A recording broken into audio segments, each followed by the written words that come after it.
এই সংস্কারের চিন্তা এখন সরকার করছে। 5 বছর আগে বাংলাদেশের সবচেয়ে তরুণ নেতা বিএনপির ভারপ্রাপ্ত চেয়ারম্যান জনাব তারেক রহমান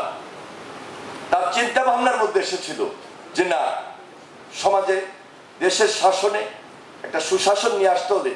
এই পরিবর্তনগুলো খুব জরুরি, এবং সেই সরকারের কথাই তিনি তুলে ধরেছেন। এটা আজকে নতুন নয়, কোনো কোনো রাজনৈতিক দল হয়তো বা বলার জন্য বলে, কিন্তু বাস্তবিক পক্ষে তারেক রহমানের